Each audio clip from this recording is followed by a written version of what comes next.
एक 8 साल की बच्ची कैडी अपने पेरेंट्स के साथ विंटर वेकेशन पर जा रही होती है। ज्यादा बर्फ गिरने से उनकी कार फिसलने लगती है तो कैडी की माँ कार रुकवा लेती है और स्नो ट्रक के रोड क्लियर करने तक का इंतजार करने को कहती है। पर तभी सामने से बहुत तेजी के साथ एक ट्रक आकर उनको टक्कर मार देता है। इधर अमेरिका में एक खिलौने बनाने वाली कंपनी में जेमा, जो रोबोटिक्स इंजीनियर होती है, वो अपने बॉस से छुपकर अपने साथियों के साथ मिलकर एक आर्टिफिशियल इंटेलिजेंस डॉल को बना रही होती है, जिसका नाम उन्होंने मेगन रखा था। वो सब उसकी पहली बार टेस्टिंग करने के लिए उस पर एक सिलिकॉन फेस लगाते हैं, जिससे वो ये पता कर सके कि वो ह्यूमन इमोशंस को कितना समझ और पहचान पाती है। कोल उसकी टेस्टिंग शुरू करता है। अब वो उसे कमांड देता है हैप्पी, तो मेगन बिल्कुल वैसा ही रिएक्ट करती है। फिर वो कहता है सैड, मेगन सैड होकर दिखाती है। पर अगली कमांड पर वो थोड़ी सी गड़बड़ी कर देती है तो कोल उसका फेस वापस उतारने लगता है, पर वो उसके चेहरे पर पूरी तरह से चिपक जाता है। इसकी वजह से वो उसे उतार ही नहीं पाता। तभी उनका बॉस डेविड वहां आ जाता है और वो देखता है कि वो लोग उसे बिना बताए नए प्रोजेक्ट पर काम कर रहे हैं, तो वो उन पर गुस्सा करता है और साथ ही उनको बताता है कि तुम लोग यहाँ इस बेकार से प्रोजेक्ट पर काम कर रहे हो और दूसरी कंपनी हमारे खिलौनों की कॉपी बनाकर हमसे आधे दाम में बाजार में बेच रही है। तो जेमा उसको शांत करती हुई बताती है, इसलिए मैं इस प्रोजेक्ट पर काम कर रही हूँ क्योंकि कोई भी इसकी कॉपी नहीं कर सकता। ये एक सुपर आर्टिफिशियल इंटेलिजेंट प्रोग्राम है और ये बच्चों के साथ इमोशनली जुड़ जाएगी। ये उनसे एक नॉर्मल फ्रेंड के जैसे बात करेगी और बच्चों की बातों पर रिएक्ट भी करेगी।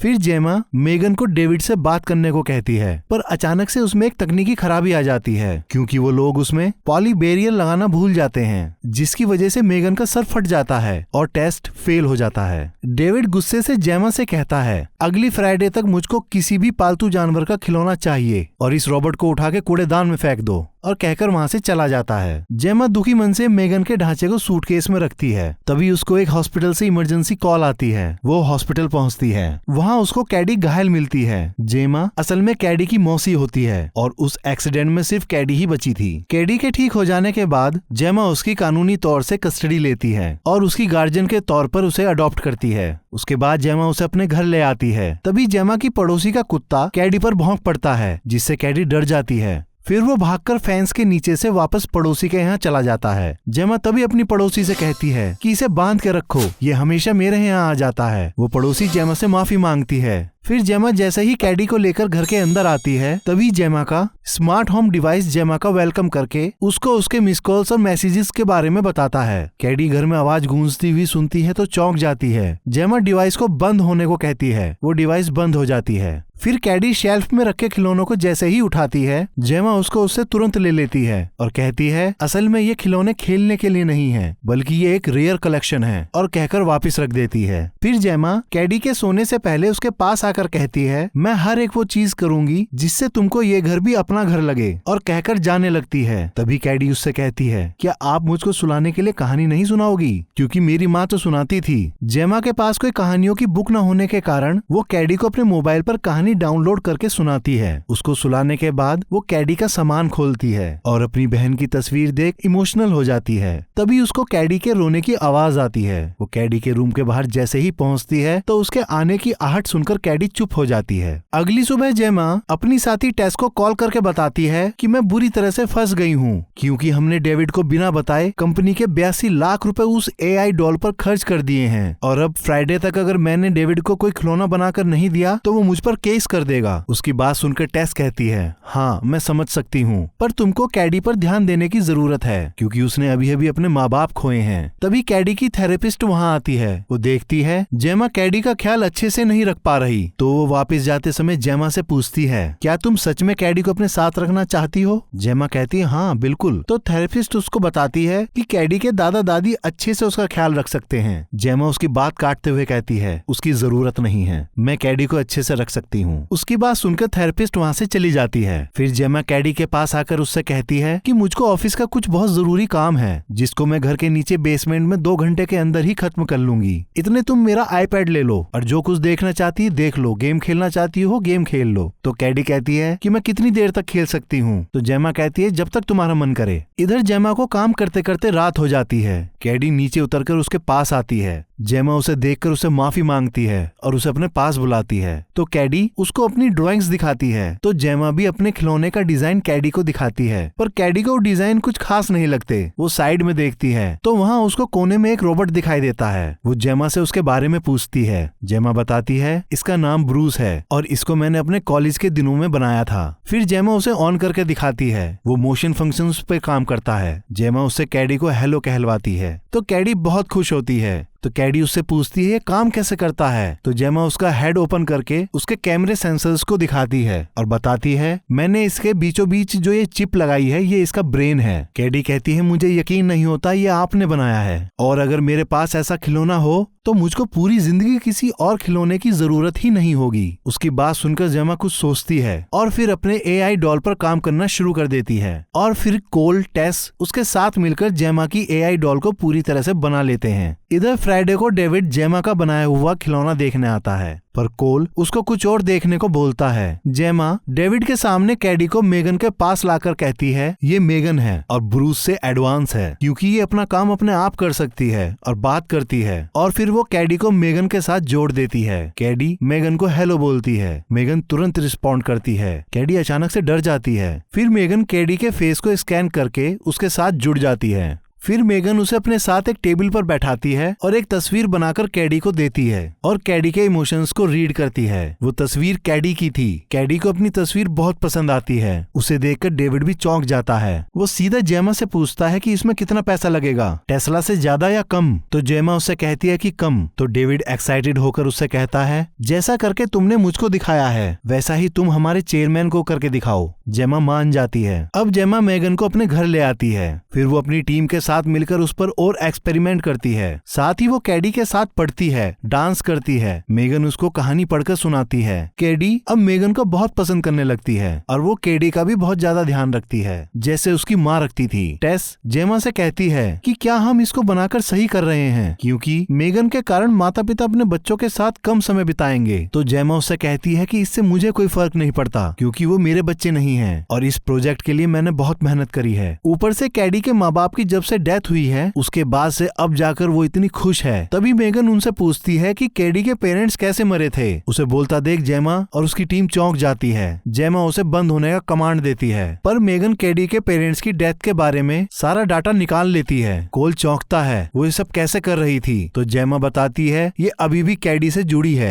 जेमा मेगन से कहती है सब कुछ एक दिन खत्म हो जाता है। तो मेगन पूछती है क्या मैं भी मर जाऊंगी। तो जेमा उसे तुरंत शट डाउन कर देती है। अगली सुबह मेगन कैडी को खेलता हुआ देख रही होती है। वो तितली को देखती है, फिर वो उड़ते हुए जहाज को देखती है। इतने में खेलते खेलते कैडी का एक तीर खो जाता है। तो वो मेगन से पूछती है क्या तुमने देखा दूसरा तीर कहाँ है। मेगन सर्च करती है तो उसको दूसरा तीर पड़ोसी के यहाँ गिरा दिखता है। अब वो उस तीर को लेने के लिए जैसे ही अपना हाथ आगे बढ़ाती है तभी पड़ोसी का कुत्ता मेगन पर हमला कर देता है, साथ ही कैडी को भी काट लेता है। कैडी चीख पड़ती है। उसकी चीख सुनकर जेमा तुरंत कैडी के पास पहुँचती है। जेमा अपनी पड़ोसी पर उसके कुत्ते की हरकत के लिए चिल्लाती है तो उसकी पड़ोसी उससे कहती है मेरा कुत्ता तुम्हारी प्रॉपर्टी पर नहीं आया था, वो अपनी ही प्रॉपर्टी पर था, और कहती है कि इस टूटे हुए फैंस को जल्दी से जल्दी ठीक कर लो। फिर रात को पुलिस वाला जेमा के पास आता है। जेमा उसे सारी बात बताती है। उसकी बात सुनकर पुलिस वाला उससे कहता है कि तुम्हें अपनी फैंस को ठीक कर लेना चाहिए। मेगन उनकी सारी बात सुन रही होती है। फिर उसी रात मेगन पड़ोसी के कुत्ते को उसी की मालिक की आवाज में आवाज लगाती है। कुत्ता भाग कर आता है। मेगन उसको पकड़कर खींच लेती है और मार डालती है। अगली सुबह पड़ोसी अपने कुत्ते को आवाज लगाकर ढूंढ रही होती है।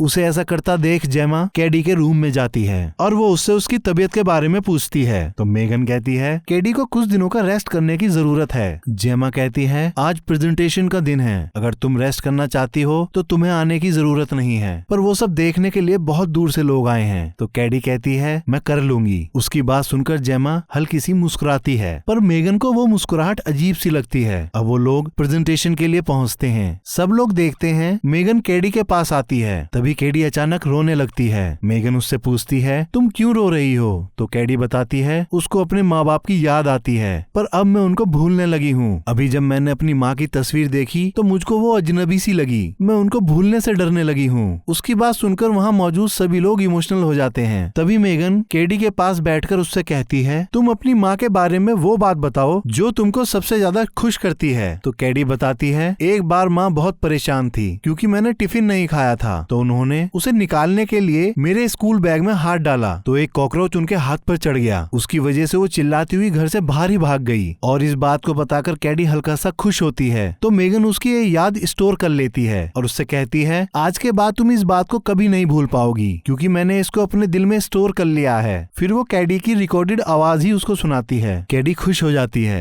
सब लोग ये देखकर इमोशनल हो जाते हैं। फिर उनका चेयरमैन उनसे कहता है, इससे पहले कि कोई इसे कॉपी करे मुझको ये जल्दी से जल्दी पब्लिक करना है। तभी डेविड का पीए मेगन की सारी फाइल कॉपी कर लेता है और अचानक से डेविड के सामने आ जाने की वजह से वो घबराकर अपना लैपटॉप बंद कर देता है। तो डेविड को लगता है कि वो कोई गंदी साइट देख रहा था। अब थेरेपिस्ट कैडी की ड्राइंग देखकर उससे कुछ सवाल करती है पर कैडी रो पड़ती है। तो थेरेपिस्ट उसके लिए टिश्यू लेने के लिए मुड़ती है। वो मेगन को अपने करीब देखकर डर जाती है। मेगन उससे कहती है, तुमने कैडी को रुला दिया। तो थेरेपिस्ट कहती है, पर मैंने ये जानबूझकर नहीं किया। मेगन कहती है, फिर भी वो रोई। थेरेपिस्ट ये सब देखकर हैरान होती है। फिर वो जेमा से कहती है, जब किसी बच्चे के माँ बाप उसे अकेला छोड़ जाते हैं तो वो बच्चा किसी और के साथ अटैचमेंट बनाता है। तुम्हारे केस में वो अटैचमेंट तुम्हारे साथ होना चाहिए था पर वो उस खिलौने के साथ है और इसी कारण से तुम ये सोच कर देखो कि वो बड़ी कैसे होगी, उसकी सोच कैसी होगी, आगे चलकर तुम उसको उससे कैसे अलग कर पाओगी। और ये बातें जेमा को सोचने पर मजबूर कर देती हैं। फिर रात को जेमा कैडी से कहती है, कल तुम्हारे लिए बच्चों के साथ चाइल्ड कैंप ऑर्गेनाइज किया है। तो कैडी उससे पूछती है, क्या मैं मेगन को साथ ले जा सकती हूँ? तो जेमा उसे मना कर देती है। तो कैडी गुस्से से उठकर वहाँ से जाने लगती है। तभी जेमा उसको समझाने के लिए उसका हाथ पकड़ती है। तो कैडी अपनी पूरी ताकत लगाकर अपना हाथ छुड़ाने की कोशिश करती है। ये देखकर मेगन गुस्से से रिएक्ट करके जेमा को कैडी को छोड़ने को बोलती है और मेगन से कहती है, तुमको किसी की प्राइवेट बातों में दखल देने की इजाजत नहीं है और मेगन को शट डाउन होने को बोलती है। वो ऑफ हो जाती है पर जेमा के वहाँ से जाते ही वो अपने आप ऑन हो जाती है। अगली सुबह कैडी कैंप पर जाती है। वहाँ उसकी ट्रेनर मेगन को देखकर डर जाती है। अब जेमा मेगन को खिलौनों के सेक्शन में बैठाकर कैंप कंटिन्यू करती है। फिर उनकी ट्रेनी एक लड़के ब्रैंडन को कैडी के साथ जगह एक्सप्लोर करने को बोलती है, लेकिन वो अकेले में आकर कैडी को परेशान करता है। कैडी की आवाज सुनकर मेगन वहाँ तुरंत आ जाती है। अब ब्रैंडन मेगन को भी तंग करने लगता है और वो फिर उसे उठाकर भागकर कैडी से दूर ले जाता है और मेगन को नीचे गिराकर चाटा मारता है। तभी मेगन उसका कान पकड़कर खींचने लगती है। ब्रैंडन दर्द से चीख पड़ता है और वहाँ से भागने लगता है। मेगन उसका पीछा करती है। भागते भागते ब्रैंडन का पैर पेड़ की जड़ से टकरा जाता है, जिसकी वजह से वो पहाड़ी से गिरकर सड़क पर आ जाता है। तभी एक कार उसको टक्कर मारकर मार देती है। घर आकर जेमा कैडी से हादसे के बारे में पूछती है तो कैडी बताती है उसने कुछ नहीं देखा क्योंकि ब्रैंडन मेगन को उठाकर जंगल में पता नहीं कहाँ ले गया था। उसी समय जेमा की पड़ोसी जेमा पर आरोप लगाती है कि इसने मेरे कुत्ते को मारा है, पर पुलिस वाला उसे वहाँ से ले जाता है। मेगन उसको देख रही होती है। फिर रात को कैडी मेगन से पूछती है, आज जो कुछ हुआ क्या वो सही था? क्या तुमने ब्रैंडन को धक्का दिया था? तो मेगन उससे कहती है, तुम चिंता मत करो, आज के बाद कोई तुमको चोट नहीं पहुंचा पाएगा, और कहकर उसको गाना गाकर सुला देती है। अब रात में जेमा की पड़ोसी अपने कुत्ते को ढूंढती हुई एक बैकयार्ड में पहुंचती है, पर वहाँ उसको मेगन मिलती है। वो उससे अपने कुत्ते के बारे में पूछती है तो मेगन उसे बताती है वो जमीन में 5 फीट नीचे दबा हुआ है, और फिर मेगन उसे भी मार देती है।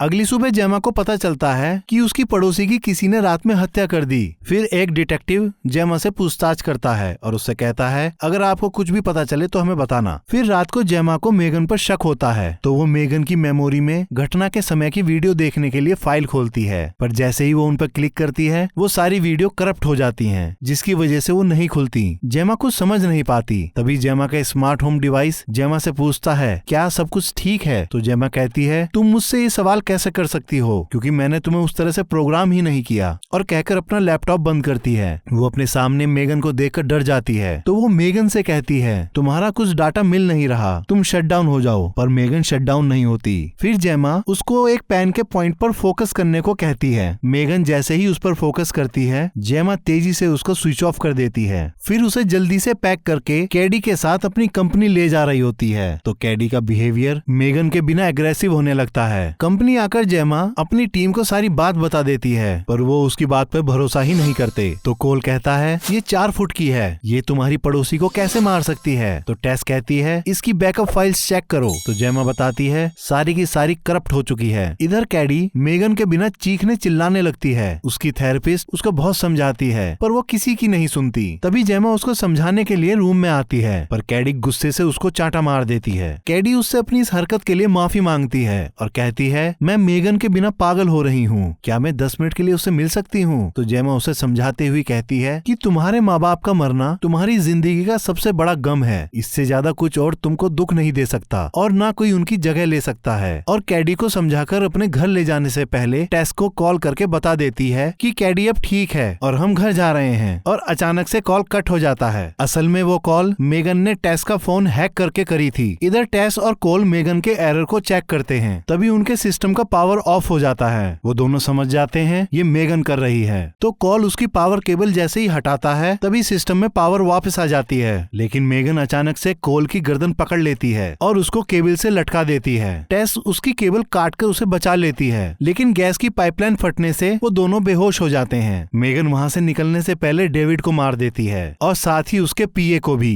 फिर मेगन वहाँ से बाहर निकलकर एक कार में बैठकर वहाँ से निकल जाती है। इधर जेमा को घर में कुछ आहट सुनाई देती है, तो जेमा उस आहट की तरफ बढ़ती है। वो देखती है मेगन वहाँ बैठी पियानो बजा रही है। तो जेमा उससे पूछती है कि तुम यहाँ क्या कर रही हो? तो मेगन उससे कहती है, मैं कोई सस्ता सा खिलौना नहीं हूँ जिससे तुमने खेला और बाद में उसे कचरे के डिब्बे में डाल दिया। तो जेमा कहती है, तुमने लोगों को मारा है। तो मेगन उससे कहती है, तुम लोग भी अपने अस्तित्व और जगह बनाए रखने के लिए लोगों को मारते हो और मैं तो सिर्फ कैडी की रक्षा कर रही हूँ। तभी जेमा पेन उठाकर उसे देखने को बोलती है, पर इस बार मेगन जेमा की गर्दन पकड़ लेती है और इन सब की आवाज होने की वजह से कैडी जाग जाती है। तो मेगन जेमा से कहती है, अगर वो यहाँ आई तो मैं तुम दोनों को मार दूंगी। तो जेमा उसको मेगन की वजह से वापस सो जाने को बोलती है। कैडी अपना दरवाजा बंद कर लेती है। तभी मौका पाकर जेमा एक पानी से भरा कांच का गिलास मेगन के सिर पर मार देती है। पानी गिरने की वजह से उसके सर में शॉर्ट सर्किट हो जाता है और वो हैंग हो जाती है। जेमा उसके हाथों से अपनी गर्दन जैसे ही निकालकर पीछे हटती है, मेगन फिर से ऑन हो जाती है, पर पानी की वजह से उसका फंक्शन सही से वर्क नहीं करता। जेमा भागकर अपने बेसमेंट में चली जाती है। मेगन भी वहाँ जाती है। तभी जेमा आरी से उसके चेहरे को काट देती है, लेकिन वो फिर से खड़ी होकर जेमा को सिर से टक्कर मारकर गिरा देती है। तभी पीछे से कैडी वहाँ आ जाती है। मेगन उससे कहती है, तुमको ये सब नहीं देखना चाहिए, लेकिन कैडी फिर भी आगे बढ़ती है। जेमा उसको आगे आने से रोकती है। फिर कैडी मेगन से कहती है, हमारे परिवार में एक सदस्य और है जिसके बारे में तुमको कभी बताया नहीं, उसका नाम है ब्रूस। और कैडी ब्रूस को एक्टिवेट कर देती है और उसकी मदद से मेगन के 2 हिस्से कर देती है। तभी मेगन के ऊपर का हिस्सा कैडी को पकड़कर उसे मारने ही वाला होता है। तभी जेमा उठकर मेगन के सर पर कई वार करती है और फिर उसके चेहरे से जैसे ही उसका दिमाग निकालने के लिए हाथ बढ़ाती है, मेगन उसका हाथ पकड़कर उसका गला घोटने लगती है। उसको ऐसा करता देख कैडी एक स्क्रू ड्राइवर मेगन के ब्रेन चिप में घुसा देती है, जिससे मेगन वहीं मर जाती है। फिर जेमा कैडी को लेकर बाहर निकलती है। बाहर जेमा के साथी वहाँ पुलिस और एम्बुलेंस लेकर पहुंच जाते हैं। अब उनके बाहर निकलते ही जेमा का स्मार्ट होम डिवाइस अपने आप ऑन हो जाता है। मेगन ने अपनी मेमोरी पहले से ही उसमें स्टोर कर दी थी और कहानी यहीं खत्म हो जाती है। आशा करता हूँ कि आप सभी को ये एक्सप्लेनेशन पसंद आई होगी। और भी मूवी के एक्सप्लेनेशन सुनने के लिए आप हमारे इस चैनल को लाइक करें, सब्सक्राइब करें और साथ ही बेल आइकन दबाना ना भूलें।